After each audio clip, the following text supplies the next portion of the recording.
Okay, this is a video walkthrough designed to help people understand how to use Corel Video Studio Pro X4, the 2011 edition, and zoom in and kind of pan on video clips.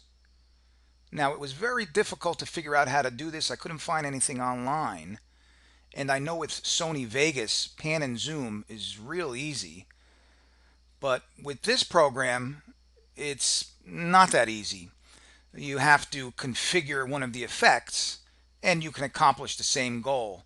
It just takes a moment or two longer. Let's take a look at it. I'm going to drag a clip onto the timeline, and it's a midget football league game, and what I want to do is zoom in on this number 7 here. Number 7 makes a tackle, but what he does is he drops to his knees and then he tackles the kid, and that's not good. That's not good football. And that's not a good way to tackle. So if I want to zoom in this video on that tackle and then again zoom out after the tackle's made, you need to use the effects. And here's how to do it. And there is some control as well. You don't simply have to put the effect on there. So I go to the effects. I select cropping right here, cropping. Drag cropping on top of the movie clip. Now you see a black border around here, and that's what the difficulty was when I first was using this.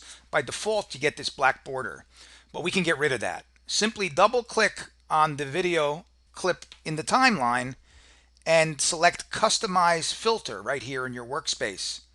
I click on that and a cropping box opens.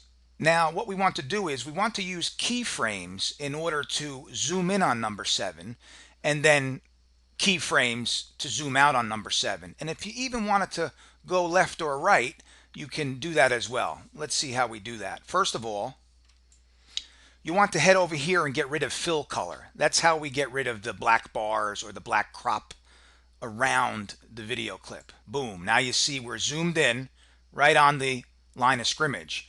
But what's happening is it's going to have a nice tight shot here, and by default this cropping dialog box, it takes you from here and zooms back out to a full widescreen view. That's not what we want. We want to start out wide and zoom in. This is a zoom out by default. You can see that by watching this preview window and hitting the play button. And you see within the preview, we're zooming out. And you can even see the motion happening with this rectangular box on the left screen. That's not what we want. So we're going to stop that. We're going to head back to the beginning with the first keyframe here. That little red diamond is a keyframe. And we want to zoom in rather than zoom out. So just hover over here. You can see the title of these tools. Right here it says reverse keyframes. And that's what we want. It just flips them around. So now we have a full screen view here and a full screen view in the preview. And if I play it, we're going to have a zoom. And the zoom effect is going to begin. And you can see down here on the left, it's grayed out, but it's down to 96%, 95%, and so on. You can see the box zooming in, the rectangle, the selection box, and it's zooming in on the entire defensive line in this video clip. Now, we might want to get tighter on number 7, and I'll show you how to do that. I'm going to stop this process of preview. I'm going to start back at the first keyframe. And I'm going to drag the little video clip here all the way to where number 7 approaches his tackle. Now he's approaching the tackle right about here. I'm going to add a keyframe. This plus sign adds a keyframe. Now the section in which the zoom occurs is between the first keyframe, right here on the left, and the new keyframe. Okay, now that we've created this additional keyframe here, right here in the middle, and that's about where number 7 is going to get on his knees to make that ugly looking tackle. Once we create this keyframe right here, we're shortening the throw in which we apply, or the distance in which we apply the zoom. So we want a nice tight zoom on that tackle. So we start at 100% with the first keyframe, and we want to go to this keyframe and lower it to 45%. And I put the numbers in there already. They were higher before. If we wanted to make it 25%, you put in 25% and it would be even tighter. Now I'm going to show you not only how to zoom in tight on that tackle, but also to zoom out after we got in tight. Because from this keyframe to the last keyframe, which is at 85%, we can make it even wider and put it at 100%. We can just bring that number up on the last keyframe and bring the width up and the height up.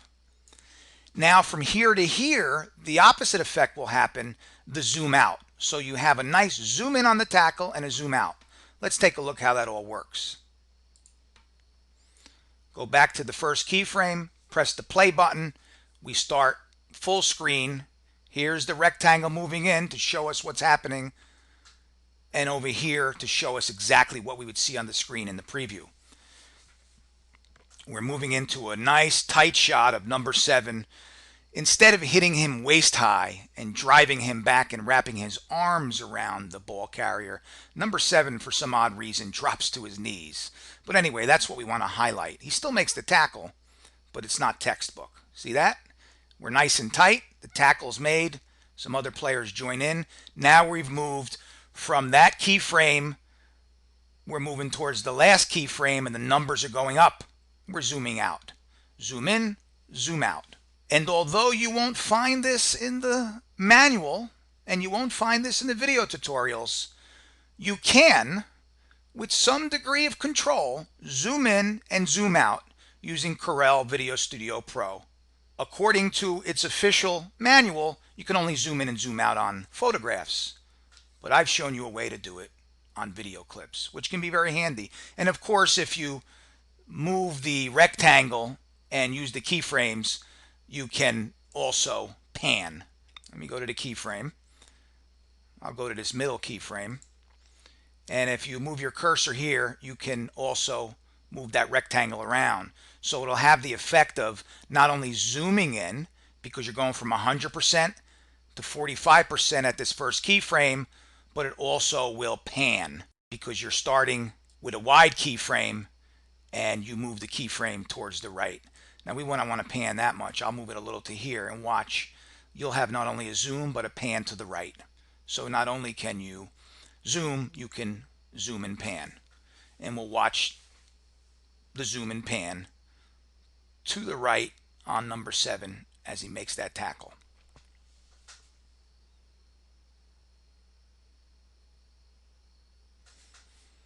You can even see the box moving towards the right in this left preview panel.